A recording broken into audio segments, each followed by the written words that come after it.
Well, good morning once again, beloved ones. Turn to someone and tell them you made it. You made it. You made it. Yes. You made it. I just have this inner feeling that your effort is going to yield you something good, something wonderful. I just feel it. I feel it in my spirit. I feel it in my spirit. You know, the good we are seeking is seeking us. So, your bulletin says January 24th. Because I decided, why waste good paper? Did you enjoy your ordained time of rest? I did too. Yes, it was good. It was very sweet. You know, sometimes we just need to be still. And so I'm glad that it wasn't through sickness or through, that we all had a communal time to keep our divine appointment to just be still, to be present. So that was so sweet and so wonderful. But here we are today, and we're going to continue with our series on being a light. Either a light bearer and a light worker, but being a light, and the full title is Being a Light, Empowered from Within and on High, right? And part 3 is Becoming a Seer. So being a light, empowered from within and on high, and then whatever the lesson is for that week will be what follows that, and today it is Becoming a Seer. Now, we've been working with uncovering the qualities and the abilities needed for us to become light bearers and light workers, right? As the world truly is in need of those souls who are willing and committed to standing up, to stand up and to stand forth, to be willing to do the work of transforming and helping humanity move into its next level of evolution and growth. That is what the universe is calling for. Those souls, those people who are willing to do that. Now, believe me, that's no small task, right? Being willing to stand up and to say, I'm willing to help transform the world. I'm willing to help humanity take its next level of growth. Now, this is no small task, because if you think that transforming the world is hard, try transforming yourself. Fear not, because trying to transform yourself or your own world is a challenge as well. And it is not a feat to be sneezed at. And yet, it is something that is required, that must be done as we are transforming the world. See, as we transform the world, we must also start with self, right? So don't get so carried away to say, I'm going to be transforming the world. Recognize that, yes, you will, but you also must start by what? Transforming self. By being willing to do the inner work of self-transformation. Because truly, we are the ones we've been waiting for, right? We are the ones. We're it. And if that is the case, then we have to be equipped to handle the job. So turn to somebody and tell them, I'm equipped to handle the job. I'm equipped to handle the job. Tell them, I am empowered from within and from on high. I have everything that is needed for my success. All right, do you believe that? That is the truth. That is the truth. So this series is about being equipped, right?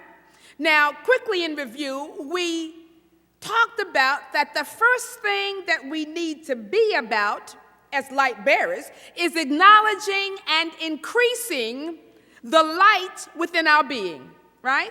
That we've established that we are all, first and foremost, light beings, that at the beginning of creation, a divine light, the essence of God's light, was put into our being, right?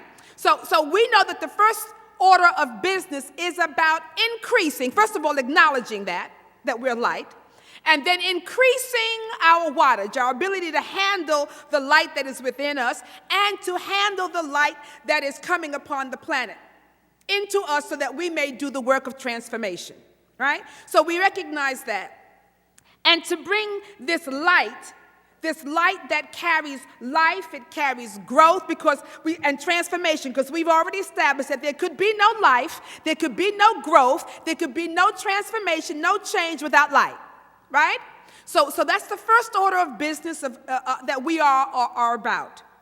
And then we said in our second part of this series that we also needed to understand the power of the word to create. We were talking about creation of life. So the power of the word to create our experiences, and the power of the word to bring things into manifestation. And for both of these qualities of being, we looked at and used as our reference Genesis and the book of John. That these qualities came from Genesis in the Old Testament and John in the New Testament. And I started with Genesis because the word itself refers to origin. It refers to the beginning of life, right? In the beginning, God. So Genesis is the beginning of growth. And so I wanted to continue to see what other qualities we might need as we are working on being equipped as a light bearer. So I'm going to read. I was guided to read the whole first chapter of Genesis, and so it's a little long, but this is what Spirit told me to do, so I'm doing it. So you might get comfortable and relax and open up your heart and be receptive. I've learned to be obedient, So I'm reading from the Message, okay? So it has a little fresh language to it. But this is what it says in the Message. First, this: God created the heavens and earth. And we'll talk one day about what the heavens are. All you see, all you don't see. Earth was a soup of nothingness, a bottomless emptiness, an inky blackness. God's spirit brooded like a bird above the watery abyss. God spoke, light, and light appeared. God saw that the light was good and separated light from dark. He named the light day, he named the dark night. It was evening, it was morning, day one.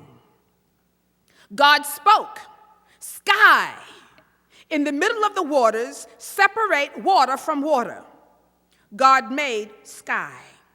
He separated the water under the sky from the water above the sky. And there it was. He named sky the heavens. It was evening. It was morning, day two. God spoke, separate water beneath heaven, gather into one place, land appear. And there it was. God named the land earth. And he pulled water, ocean, and saw that it was good. God spoke, earth, green up, grow all varieties of seed-bearing plants, every sort of fruit-bearing tree. And there it was. God produced green, seed-bearing plants, all varieties, and fruit-bearing trees of all sorts. God saw that it was good. It was evening. It was morning, day three. God spoke, lights, come out, shine in heaven's sky. separate day from night, mark seasons and days and years, lights in heaven's sky to give light to earth. And there it was. God made two big lights, the larger to take charge of day, the smaller to be in charge of night. And he made the stars. God placed them in the heavenly sky to light up earth and oversee day and night, to separate light and dark. God saw that it was good. It was evening. It was morning, day 4. God spoke, "Swarm ocean with fish and all sea life. Birds fly through the sky over earth." God created the huge whales and all the swarm of life in the waters, and every kind and species of flying birds. God saw that it was good. God blessed them, prosper, reproduce, fill ocean, birds reproduce on earth. It was evening, it was morning, day 5. God spoke, "Earth, generate life, every sort and kind, cattle and reptiles and wild animals, all kinds." And there it was, wild animals of every kind, cattle of all kinds, every sort of reptile and bug. God saw that it was good.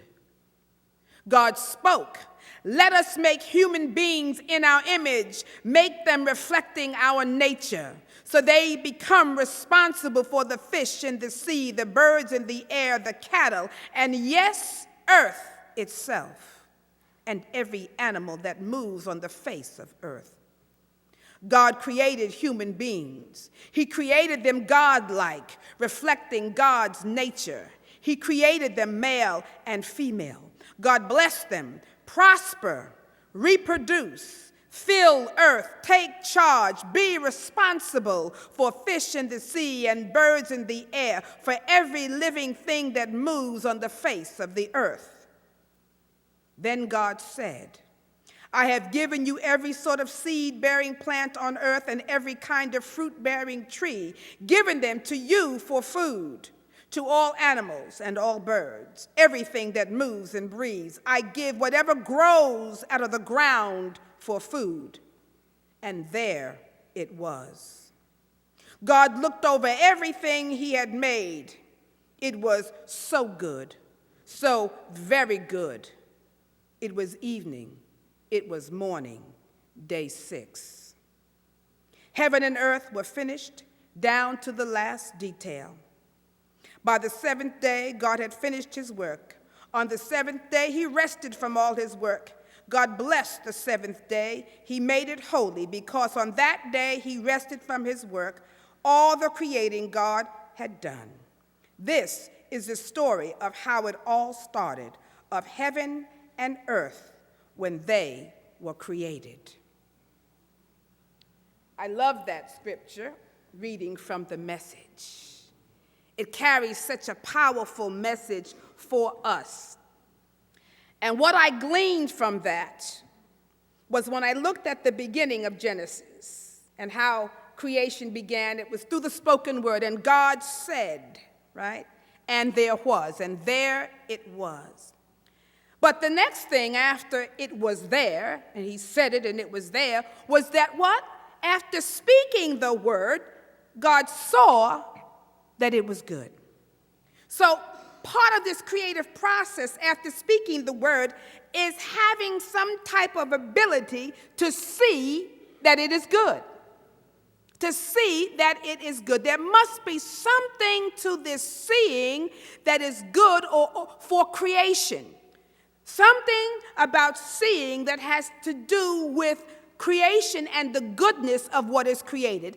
And it must have something to do with our abilities as a light bearer or a light worker. Right? So we must be able to not only see, but to see that it is what? Good. to see that it is good. Now, we know that that can be quite challenging at times, can it not? Because everything we see may not look good to us, if we're honest, right? It doesn't always look good. But that is because, as the scripture reminds us, is because we are seeing by appearances, right? We are seeing by appearances and not by righteous judgment. We were told later on in the New Testament that we had to learn how to see not by appearances, so not what's showing up, but by righteous judgment. In other words, we see by right seeing. That we should judge by right seeing. And what I love about this is one of my first Unity minister and teacher was Eric Butterworth. And I loved Eric Butterworth. He was the right teacher and minister for me. I loved his mind. But he used to always say, stop trying to set things right and start seeing them rightly.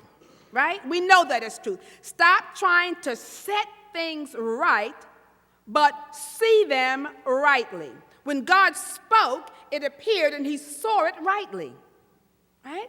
So we don't have to worry about trying to set it right, because if you're coming from the right word and you're coming from the right seeing, it will unfold and be good. Trying to set things right is costly sometimes. It's very costly, and it requires a lot of our attention and our time, and there seems to be sometimes a push and a pull. You ever try to get into this push? Not try, but when you try to set it right, you find yourself in a push-pull situation, right? There's some kind of struggle. You're trying to move it this way, and somebody else is moving it that way. There's struggle, there's conflict. You're trying to get it all right, make it all fit, make it all work. But seeing through a higher consciousness brings more grace and ease. Seeing through a higher consciousness, the way then becomes clearer. And you'll know what to do and when to do it. There's a unity affirmation that says, I know what to do and when to do it.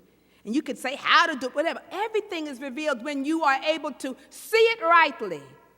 God gives you the vision. God shows you the way. So there's something about being able to see rightly, to see the good that is a part of being a light bearer. So that means we have to become seers. We have to become seers, or as I like to say it, seers. See, seers is nothing more than a seer. We have to become seers. Now, unfortunately, the word seer, S-E-E-R, sometimes carries a negative connotation with it.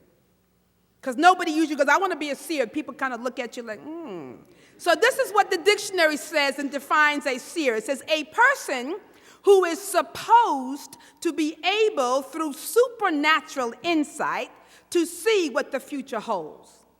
Now, I thought that was pretty good, but until it said supposed to, all right?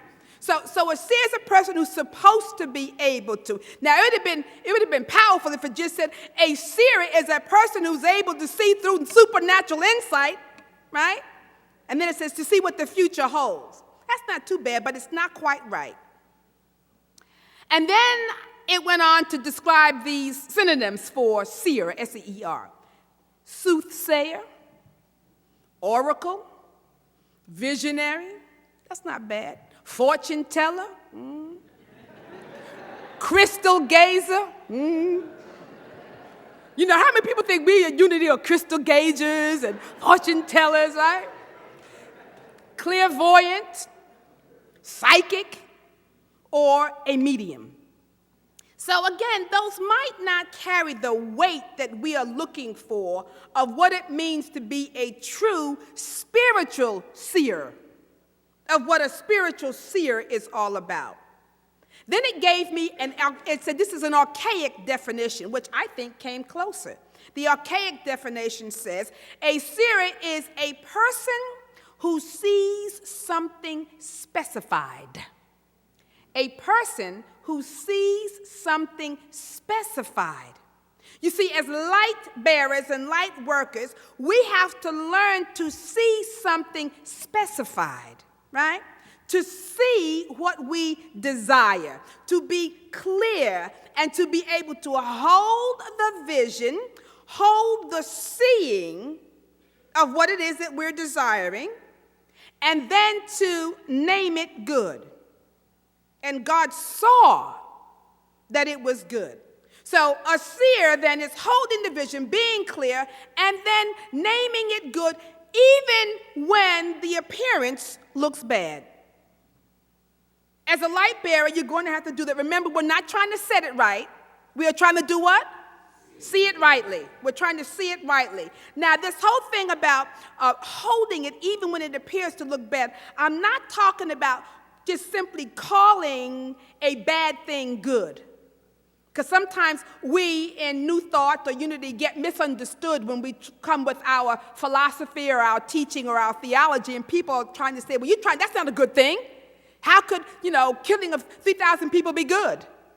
We're not talking about calling the thing necessarily good, but actually being able to see the good in the thing. You understand the difference?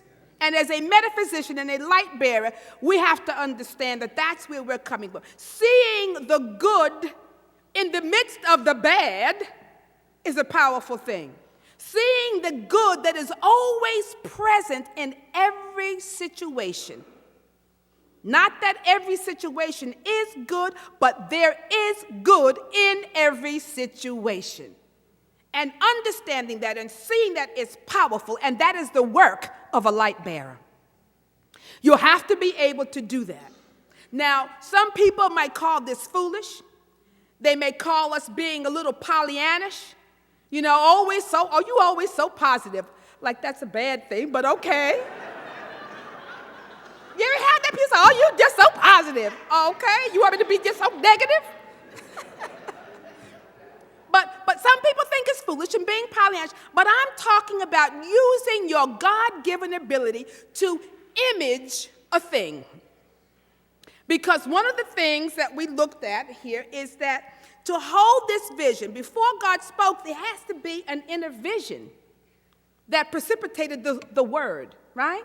There's something that God said, let's say, I create the heavens and then spoke it into being. So we're talking about using your God-given ability to image. Imagination is one of your 12 powers, which we'll talk about maybe later on. But to image a thing, to see it in your mind and hold it until it begins to gather spiritual energy and substance, until it begins to gather the stuff of creation around it, and then moves from the invisible into visibility. That's the process.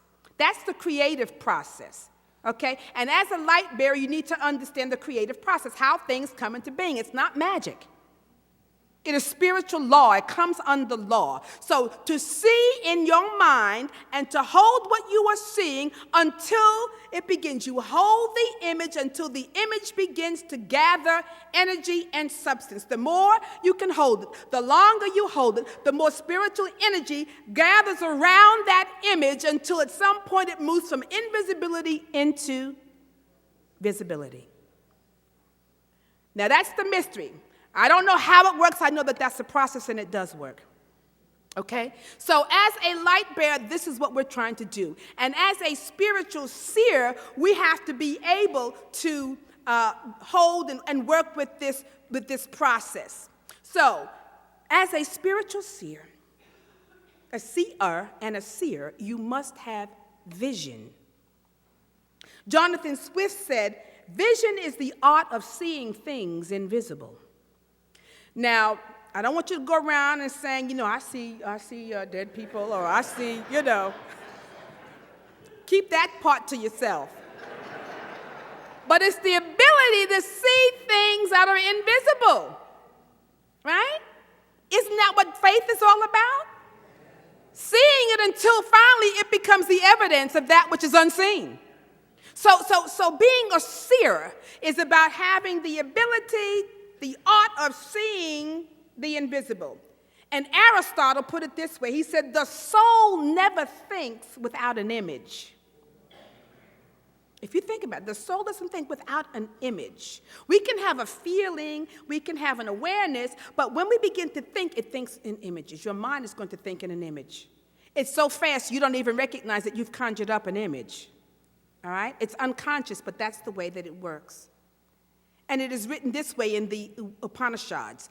It says, "The light of the Spirit is invisible, concealed in all beings. It is seen by the seers of the subtle, when their vision is keen and clear." I'll read that again. "The light of the Spirit is invisible, concealed in all beings. It is seen by the seers of the subtle, when their vision is keen and clear." So the question you ask, is your vision keen and clear, or is it clouded? Because there are so many things that can cloud our vision, right? We look at the world sometimes through a glass, through a mirror, dimly, thinking we see the whole thing, but we're seeing in part, the Bible says.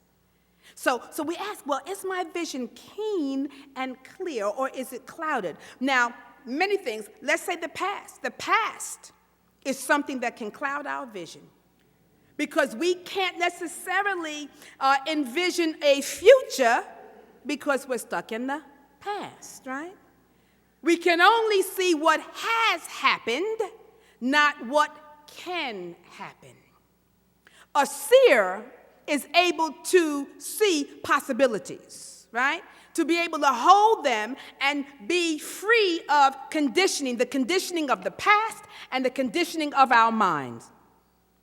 Until you can break free from the conditioning of the past, because as we talked about in a couple of other talks about how the brain works, that our past behavior has dug a groove in our brain, so we can only then go back to that. We keep going back. We keep seeing that same thing, right? That's the past. But a seer is able to see possibilities, can break free of the conditioning of the mind and the conditioning of your past. So we've got to be able to do that. What clouds our vision, or can cloud our vision, is that we can be clouded by what we call vain imaginings. Vain imaginings, which means that it's not seeing what is real, but what is feared. Vain imaginings, it's a seeing, but it's not seeing what is real. We are seeing what is feared, right? And if you can only see what you fear, you will not have the faith or faith enough to see what is possible. You can't hold those both. You can't have enough faith to see what it is that you desire. And faith is going to require a pre-seeing. It requires a perceiving ability. And so if you are imaging fear, you will be limited in what you can see, right? If you're imaging fear.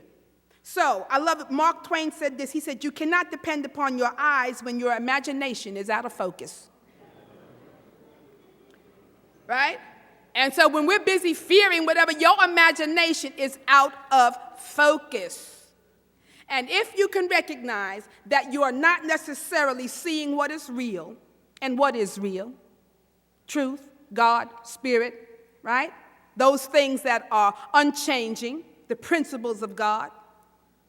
So when you recognize that your imagination is out of focus, you got to use it now more clearly. You have to use it to begin to see the truth, and not the worldly, limited perception, not what the news is telling you, not what the community is telling you, not all the voices that are screaming, "It's time, it's the earth coming," or "Oh, it's doom and gloom, and this is it, the end is near." Not all that. You've got to be able to perceive a big picture, see the possibilities, and then go for that, you see. Robert Collier said this in speaking of vision. He said, "It reaches beyond the thing that is into the conception of what can be. Imagination gives you the picture. Vision gives you the impulse to make the picture yours." Don't you love that? I love that. I'm going to say that again. He says that vision, it reaches beyond the thing that is, whatever has appeared, into the conception of what can be. Imagination gives you the picture. Vision gives you the impulse to make the picture your own. So you need to have imagination so that you can see the picture, but you need some impulse. You need that energy to make this picture your own, right? So as light bearers and light workers, we need vision, and not a small vision, but we need a vision that is large enough that it has to be fueled by the divine. Something big enough that calls for the creative energy of God to express itself to you and through you. Sometimes our vision is too small. You need something so big that you know when you accomplish it, it was only God, right? So don't be afraid of asking God for the big picture, for the big things, for the big vision, because God is able. In fact, the bigger it is, the more you can have faith that God is able to do it. You're out of the way, and the energy of God moves forward. Robert Schuller said, the world of tomorrow belongs to the person who has the vision today. What's your vision? What vision are you holding for yourself and for the world? Because we know that as light beings, light bearers, and light workers, we have to develop the ability to look beyond appearances and not get caught up in what we're seeing with these outer eyes, with how things look. Because the truth of the matter is how things look is just like how you are seeing it. How it looks is how you're seeing it. We say, no, this is how it is. It's how you are seeing it.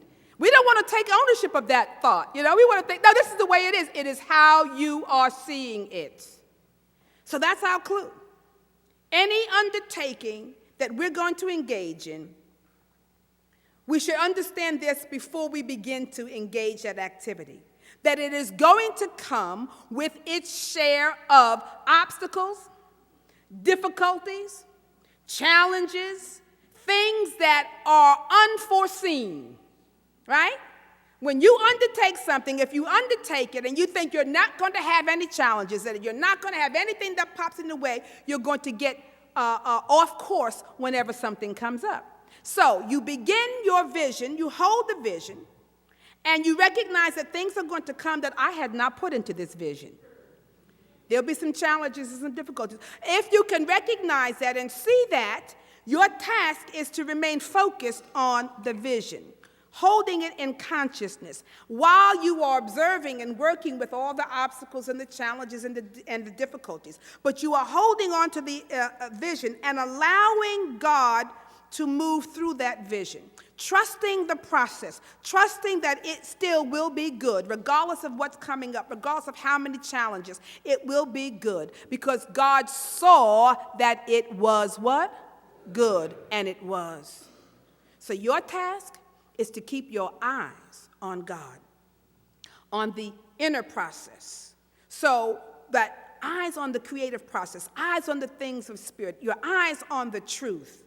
That is our task. So here's a practice that I want you to begin, because this is about equipping ourselves as light bearers. So the practice as a light bearer or a light worker is for you to bring light. We already discussed, for you to bring light into whatever situation you find yourself in.